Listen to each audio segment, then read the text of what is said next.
Have you ever felt bound to someone by something you can't explain? Not by a promise, not by obligation, but by a deep-rooted pull, something so invisible and yet so strong. You return to it again and again, even when it hurts you, even when it depletes you, even when every rational part of you screams, leave. There's a silence we don't talk about, and it's the silence in the moments after a toxic exchange. When words have done their damage, when your soul feels slightly misshapen, and yet you stay. And you ask yourself, why? Many people will rush to tell you it's weakness, that it's dependency, that it's your lack of courage, but they don't understand. They don't see the architecture of invisible bonds. They don't hear the voice in your head that says, but I love them, or they weren't always like this, or even worse, maybe it's me. So, let's talk. Not just about the pain of being in a toxic relationship, but about what binds us to them. Let's ask the questions that go deeper than blame. What is it inside us that clings to what wounds us? Why is leaving so much harder than it looks from the outside? The answer is never simple. It's not just a bad relationship. It's a psychological event, an existential experience, something that reshapes your self-perception, your idea of love, even your grasp on reality. Some people say, love is irrational, but that's too easy an answer. Because love isn't irrational. It's conditioned. It's shaped by the past, wired through experience, molded in memory. We don't fall in love randomly. We fall in love with what feels familiar. We fall in love with the reflection of something we've long carried, something that may have once resembled love, but came laced with fear, rejection, or inconsistency. And this is where the poison seeps in unnoticed.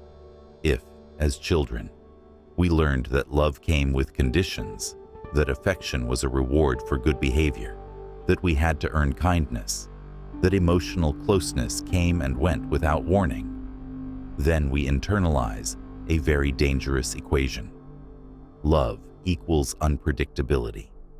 So when someone enters our life and mirrors that rhythm, kind one day, distant the next, warm in the morning, cold at night, our nervous system recognizes it, not as danger, but as home. This is why the toxic relationship doesn't always begin in toxicity. It begins with intensity, passion, chemistry, the rush of being seen, desired, chosen. It floods you with dopamine, with adrenaline, with fantasies of permanence. You don't notice the red flags, or you justify them, because the early validation is overwhelming. It's not fake, but it's calculated. Whether consciously or not, the toxic partner learns what you crave. They fill it momentarily. They create a contrast so sharp that when they withdraw, you crave their presence like a drug. And here we arrive at one of the most sinister truths. Toxic love behaves like an addiction, not metaphorically, neurologically. The cycle of highs and lows, of love and withdrawal, mimics the effects of substances. Your brain forms pathways around the anticipation of reward. When love is given inconsistently, the reward becomes more valuable. You chase it harder. You begin to work for it. And soon, you forget that love isn't supposed to be earned. It's supposed to be shared. But when it's given and taken away, without warning, your sense of reality begins to shift. You start to question your perceptions, your needs, your boundaries. You begin to accept less and call it compromise. You rationalize pain and call it devotion. And maybe at some point, you try to leave. Maybe you've even succeeded for a day, a week, a month. But then the phone lights up. An apology arrives. A memory resurfaces. A part of you believes again that maybe this time it will be different. That hope isn't foolish. It's the most human part of you. But it's also the trap. Because in toxic relationships, hope is weaponized. The memory of who they were at the beginning becomes your emotional ransom. You stay, not for who they are now, but for who they were, or who you still believe they could be. You become loyal to a potential, not a reality. But potential does not equal promise, and emotional safety does not come from imagination. Now, if the inconsistency alone weren't enough, toxic dynamics often introduce another element: gaslighting. This is more than lying. Gaslighting is the slow erosion of your trust in your own mind. You remember something clearly. They tell you it never happened. You express pain. They say you're too sensitive. You draw a boundary. They say you're being dramatic. Over time, your inner compass starts spinning. You begin to doubt your own reality. You stop trusting yourself. And the moment you stop trusting yourself, you begin to trust them more. That's the reversal. That's the trap. You no longer argue with their version of truth. You start to adopt it. They say you're lucky to have them. You believe it. They say no one else would love you like they do. You believe it. They say you're the problem. And you believe that too. The result is a kind of emotional amnesia. You forget who you were before this. You lose the sound of your own voice. You forget what real love is supposed to feel like. You become smaller, quieter, more apologetic. You shrink to fit their version of you. And still, you stay. Because now, you're not just afraid of losing them. You're afraid of losing the version of yourself that exists in their presence. You're afraid of starting over, of being alone, of facing the silence where their voice used to be. And this is where philosophy enters the room. Philosophy asks, what are you truly afraid of? Is it the person? Or is it the void they would leave behind? Existential thinkers like Kierkegaard and Sartre believed that anxiety arises not from fear of something specific, but from freedom itself. When you leave a toxic relationship, you confront an open space, a terrifying nothingness, no narrative, no anchor, just you. But here's the truth you may not yet believe, that open space is not your enemy, it is your rebirth. When you begin to detach from a toxic dynamic, withdrawal symptoms will come, emotional, mental, even physical. You'll second-guess yourself constantly. You'll crave them, even when you hate them. You'll feel lost. And that's normal, because you are detaching from an illusion that wrapped itself around your identity. And make no mistake, your identity was manipulated. You were made to believe your value was tied to their attention. That love was supposed to hurt. That criticism was concern. That control was care. But love is not pain, dressed up as passion. Real love does not erode your sense of self. It expands it. Real love doesn't ask you to trade your peace for proximity. It doesn't silence your truth to preserve the illusion of harmony. It doesn't keep you guessing, doubting, apologizing, just to stay afloat. And the hardest part of leaving isn't just losing them. It's losing the part of yourself that wanted so badly to be chosen, even if it meant self-betrayal. But you don't have to betray yourself anymore. You can choose you. You can walk away not because you stopped loving them, but because you started loving yourself more. And that love, self-love, isn't soft. It's fierce. It's protective. It says, I deserve better than confusion, better than apology after apology, better than crumbs. And yes, it will be lonely at first. But loneliness is not an indictment of your worth. It is the necessary silence in which your true voice returns. Let it come back. Let yourself remember who you were before you were taught to question your own heart. Let yourself mourn, not just the person, but the dream, the future you built on quicksand. Then build again. But this time, build from truth, from boundaries, from peace. You don't need to be perfect to be loved. You don't need to earn affection. You don't need to stay in pain to prove your loyalty. You are not hard to love. You were just trying to love in a place that could never receive it fully. So here's what you need to know. You are not crazy. You are not weak. You are not broken. You are healing. And healing is messy. It's confusing. It's full of steps forward and back. But every time you choose peace over chaos, every time you validate your own feelings, every time you say no to what diminishes you, you are coming home to yourself. And that journey of returning to your own truth is the most radical act of freedom there is. So take a deep breath. You don't need to have all the answers. You just need to take the next step. The rest will follow. And maybe that's the scariest part of all. Realizing that healing doesn't begin with forgetting the past, but with fully facing it. Every moment you stayed silent, every boundary you bent, every time you swallowed your truth to keep the peace. Healing begins not with denial, but with radical honesty. What were you afraid would happen if you spoke your mind? This question haunts so many who have lived inside the grip of a toxic connection. And the answers are rarely simple. Maybe you were afraid they would leave, or worse, that they wouldn't, and would stay to punish you with emotional distance, passive aggression, or rage. Maybe you learned early on that love was conditional, that belonging meant compliance, and that safety required sacrifice. But safety that demands you erase yourself is not safety, it's submission.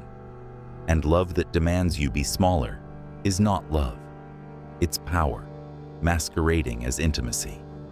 True love, the kind that liberates, not confines, asks you to bring your full self to the table. Not the filtered, polished, agreeable version, your real self, the one with needs, with fears, with a voice. But if you've spent years being told that your feelings are too much, your standards are unrealistic, or your reactions are crazy, then reclaiming that voice is like learning a new language. You may stutter. You may doubt yourself. You may feel like you're betraying someone. But in truth, you're reclaiming something that was always yours. Agency. And agency is what toxic relationships steal most quietly. Not in dramatic ways, not always in overt commands or threats, but in subtle, daily erosions, in the way you second-guess your decisions, the way you downplay your pain, the way you stop asking for what you want because you've learned it will either be ignored or turned against you. Little by little, you forget that your feelings are valid, that your needs are not inconvenient, that your anger is not a flaw, but a compass. Anger, after all, is often misunderstood. It's not always about aggression. Philosophically, anger is sometimes the first sign of awakening. It's a signal that something sacred within you has been violated. It's a call to action, a refusal to normalize what once felt tolerable. But in toxic relationships, you're often taught to repress that signal, to distrust it, to spiritualize your suffering and call it growth, to be the bigger person, even when it means burying your truth. This is not maturity, it's martyrdom. And while sacrifice has its place in love, it should never cost you your identity. The philosopher Simone de Beauvoir once wrote, "To lose confidence in one's body is to lose confidence in oneself." In toxic relationships, this loss extends beyond the physical. You lose confidence in your mind, your emotions, your reality. You become dependent, not because you are weak, but because the conditions were designed to keep you disoriented. It's like trying to walk through a house where the furniture is constantly rearranged. You bump into things you thought you had learned. You trip over apologies that lead nowhere. You search for a sense of stability that never arrives. And then, something happens. Maybe slowly, maybe all at once. A crack forms in the illusion. A moment that feels just a little too familiar. A fight that goes too far. A silence that lasts too long. And you begin to realize, this isn't love. This is emotional survival. You begin to trace the pattern backward, like following footprints in snow. You see how long you've been running in circles, You see how often your hope was used against you. And maybe, for the first time, you feel something stronger than fear. Clarity. Clarity is painful. It doesn't arrive like a hero. It arrives like a storm. It floods you with everything you didn't want to know. But it also washes away the lies. It makes space for truth. And the truth is this: no one will come save you from a toxic relationship. There is no moment where they will suddenly realize your worth and transform. There is no apology so perfect it will erase the damage. There is no version of yourself you can shape into that will finally be good enough to make them love you right. Because love that has to be earned is not love, it's approval. And approval is conditional. It changes with mood, with control, with manipulation. It's a leash disguised as praise. But love, the kind that heals, that expands you, that makes you more yourself, not less, is not conditional. It sees you, it holds you, it challenges you, yes, but it never diminishes you. To reach that kind of love, you must first walk away from the counterfeit. And that means grieving, not just the person, but the illusion, the potential, the future you were building in your mind. That kind of grief is sharp. It cuts through your fantasies like glass. But on the other side is freedom. Freedom is not the absence of pain, it's the presence of choice. And that's what you've been denied: choice. In a toxic relationship, your world shrinks, your options feel limited, your dreams feel distant. You become focused on managing chaos, avoiding conflict, surviving the next emotional wave. This is not living. This is enduring. But you were not born to endure. You were born to create, to love, to build something sacred with someone who meets you in that sacredness. Someone who doesn't confuse control with care. Someone who listens when you speak. Someone who holds space when you cry. Someone who doesn't see your independence as a threat, but as a strength. But before you find that person, you must become that person for yourself. You must be the one who says, I don't have to stay in pain to prove my loyalty. I don't have to keep forgiving the same wound. I don't have to abandon myself to keep the peace. These are not easy declarations. They take time. They take therapy. They take nights of crying into pillows and mornings of doubt. But each time you affirm your worth, out loud, in action, in silence, you rewrite the narrative. You remind yourself that love is not a reward. It is not a performance. It is not a power struggle. It is a mutual offering. And if one person is always giving while the other takes, that's not love. It's servitude. And still you may ask, but what if I never find something better? This fear is common. It's also a lie. You don't need to find someone better. You need to find yourself again. Because within you is a version untouched by manipulation, a voice unshaken by gaslighting, a soul unbound by fear. That version has not left you. It is waiting for your permission to return. So take the time to grieve, to heal, to feel foolish, to feel angry, to feel proud. Because walking away from something that made you feel small, even if it once made you feel special, is the beginning of becoming whole. You may not feel whole yet. That's okay. Wholeness doesn't arrive all at once. It arrives in pieces. In the way you say no. In the way you cry without shame. In the way you rest without guilt. In the way you slowly, so slowly, start to feel like yourself again. And when the memory comes back, and it will, you will feel it, but you won't obey it. You will feel the nostalgia, the longing, the familiar ache, but you will also remember the cost, and you will choose peace. Because peace is not boring, it is not empty, it is not the absence of love, it is its true form.